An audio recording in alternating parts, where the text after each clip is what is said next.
Geo Honigford, who's recently retired from 26 years of farming at Hurricane Flats. Good to see you, Geo. Take it away.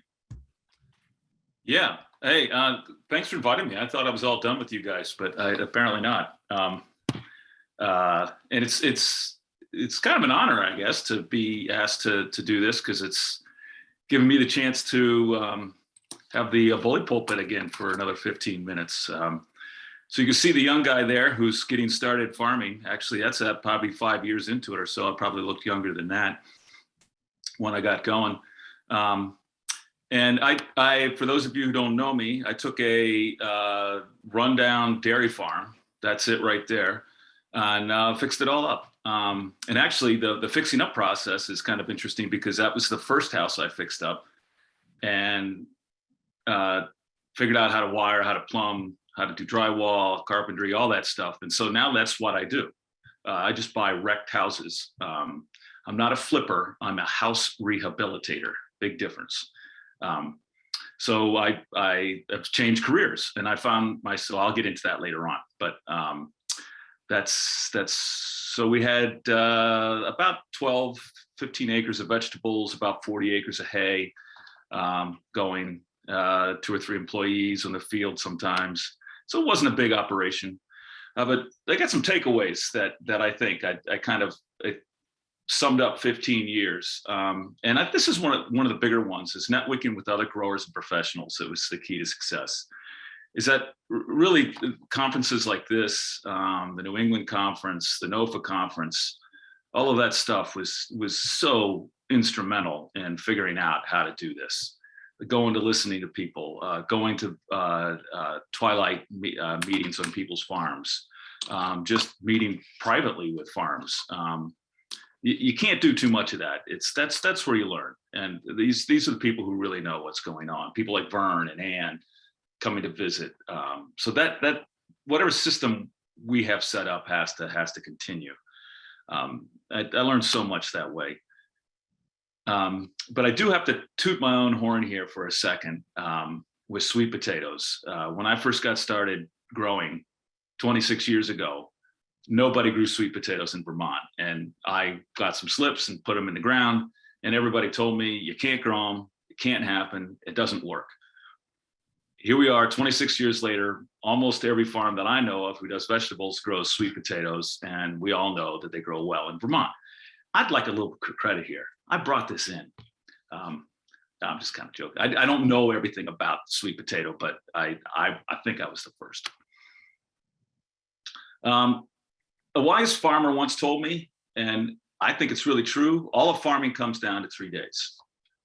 You got 3 days from the time you notice something to the time you address that. Doesn't mean you can't address it after 3 days, but it's too late and you've lost your economical window.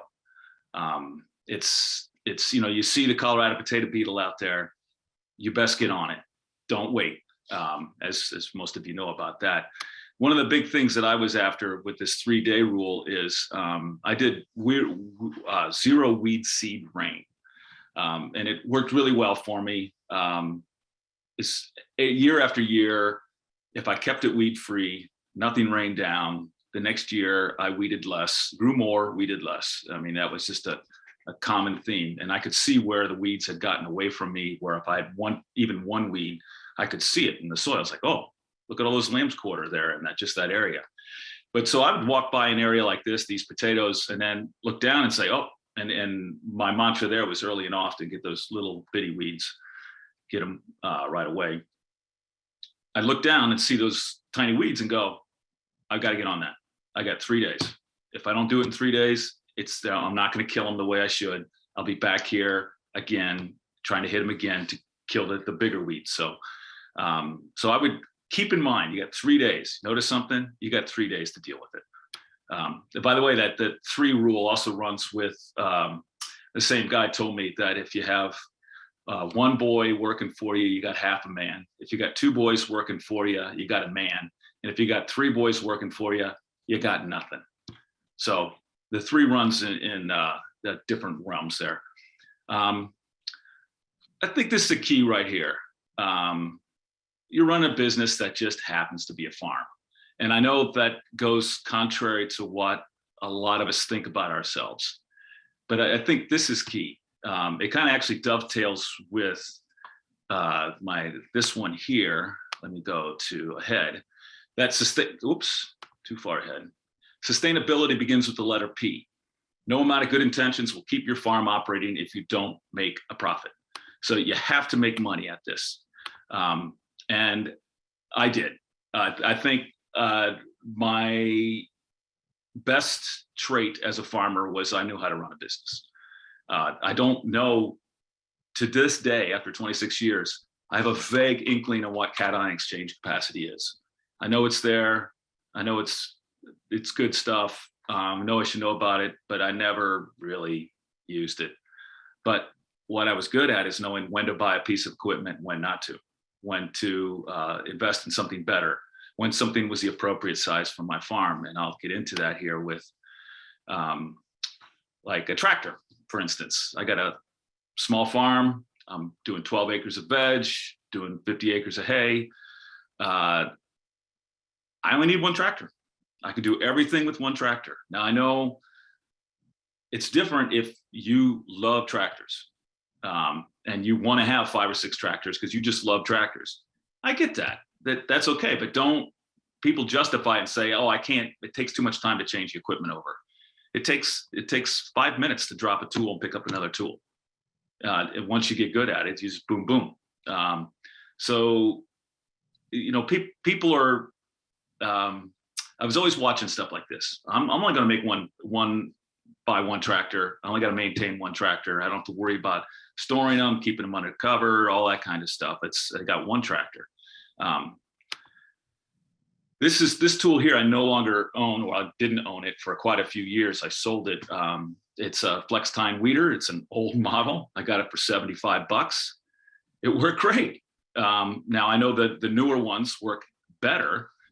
You know, you could adjust the pressure. You could do a lot of different things with them. But this thing cost me $75. The other ones cost you what, $1,400? So is this one $1,300 less than the $1,400 one? I don't think so. I finally got rid of this because one year I have a sandy loam and it never got a crust over it, but one year it did. And when it did it, this thing would just bounce off that crust. And I found this Rotary Hoe that I bought, and which goes through the crust. And this thing, I was no longer using it, so I sold it for I think $75 or $100. I might made 25 bucks on it, and used that Rotary Hoe ever since. So, so I think people are sometimes. You go to these trade shows and you see these unbelievable cultivators, and you want to buy them, and I did too. Like, oh God, I gotta have that, and it's like, oh, it's $7,000. Can I justify $7,000? Does it pay for itself? And I do the calculations, and it doesn't pay for itself. I'm not buying it. At the same time, there'd be people who would not buy a wheel hoe. You know, buy the wheel hoe. That pays for itself. So this is big. Sustainability begins with the letter P. I can't tell you how many times I've told people that over the years. You got to think about making money. You can have all the best intentions of the world. You can be so noble, but you can't eat nobility. So you got to make money. You got to figure out how you're going to make money. And I did. The typical farmer I've been reading pays their employees more than they get paid. That's not the case with me. I got paid more than my employees, a lot more. In fact, I give my employees a bonus at the end of the year based on how much money I make. So I try to share the wealth because I can't make the money without them. So I'm always looking for new things to grow. After years of being approached, I finally got convinced last year to grow hemp for a friend of mine. I didn't have to. The deal was I'm not harvesting it. I'm not selling it. I'll grow you the plants. I'll sell you the plant for X amount of dollars per plant. I don't care how big or how small it is. And he went with it. And I made money on it. And these plants were gorgeous. They really were. They were like 7 feet tall. They were amazing. And he had to harvest them. And so I got my cut and he got his. So if I had to do it again, I'd grow even more hemp for him because that was a good deal for me. The other thing I got into that I started looking around for where there was nobody. and popcorn. There was nobody there, so I started growing popcorn, and I'm up to about 12,000 pounds a year. I do a lousy job of marketing at wholesale. It's a gold mine, but I'm making money. I'm happy here. I don't really want to spend any more time working than I already do, which is already too much. So be thinking about that. Don't overthink what you're doing. You don't have to have total control to get things to grow. So I often find that farms would go to conferences and spend tons of time thinking about how they can grow 5% more eggplant. At my scale, if I want 5% more eggplant, I'll grow 15 more plants. Done. It's not worth running out there and having a special, put my special sulfur, sulfomag, calcium mixture on it. It's too small to worry about. There's not enough things there. I got enough things to worry about in the course of a day that I think farmers are running around doing all those little things, and then they lose the big thing like weed control. And so to me, it was always, I'm going to keep the big things under control. Little things, if I get to them, I get to them. If I don't, that's all right, because I'm making money on the big things. So there's a melon harvest there. And I guess I show this because I didn't, when I planted the melons in that section of the field, I didn't do anything special. I put the fertilizer down, put the plastic down, put the drip down, planted the melons. They got the same fertilizer everything else did, and they did fine. They kept them weed free. That's pretty key. I don't have to tell you guys this, but it definitely, and I don't think it's due to my age, but the job's getting harder. New weather, new bugs, new diseases. It seems like every year something comes down the pike, new disease, a new bug to deal with. And I think I had convinced myself that in my dotage of farming, I was going to have all my equipment, everything done. I was just going to coast out the last 5 or 6 years. But new stuff just kept coming at me. Like the potato bugs are now resistant to spinosad or this or that. And I think that kind of wore me down a little bit too, and just said, I don't know if I want to keep dealing with all this new stuff. And this is an example of that kind of stuff. This is my fields. And after Irene hit us, you'll note the greenhouses, and just above the one greenhouse is a house, or part of a house floating down the field. That's my field. So I don't know if I need this anymore. So, which brings us to this last point. I think this is a tough one too, is knowing to say when. We're so wrapped up in the identity of being a farmer that we can't let go. So when I started realizing that I don't know if I want to do this anymore, and I asked myself the question of, is there something else I'd rather do that I can't do because I'm farming? The answer was yes. So as soon as that answer came up to yes, it was like, I got to get out. Life's too short. I'm not going to just do this because this is what I do, when there's other things I want to do with my life. And I wasn't looking forward to it. The season would start and I wasn't looking forward. I was working on a house, a wrecked house, and I was loving it. And then suddenly I have to go, I got to go farm. It was like, it's time to go. And I've been talking with various farmers about this, and it's a tough one for us because I'm a farmer. That's what I do. I farm. It's hard to let it go. So I think we got to realize when to say when. And I could go on all day about this particular question because I spent a lot of time thinking about it. But now that I've done that, I was down yesterday talking to the young woman who bought the farm. She's going to be great, by the way. I hope she's attending today, Ashley Lohr. I said, are you looking forward to the start of the season? She goes, yeah, really ready to go. And I was like, yeah, I'm looking forward to not. So I didn't hate it, but it was time to go.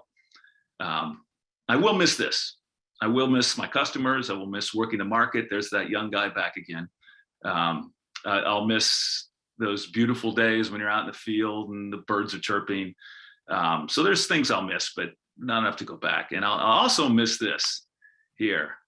This is one of our favorite things to do at the end of the year. We take our unripe melons, and I don't think I have control of the video. So I think Nevin has this, and we design this launcher, and Oh, that all didn't happen real well. But we shoot at the melons with shotguns. I don't know if you could play that again, which is a blast to do this. When you hit a watermelon dead in the air with a shotgun, oh, it's not going to come out so well. And so I've gotten good at that over the years. I think my record's 18 in a row now. So, but that wraps up. That's 26 years and 15 minutes. All right. Well, you really did go out with a bang on that one, Geo. So, Oh, Vern, boo, boo. thanks so much for all you've contributed to the community over the years. And great to have you give your insights. And I don't see any questions in the chat, but if anyone has any, now's the time. Congratulations and good luck coming in. And I concur.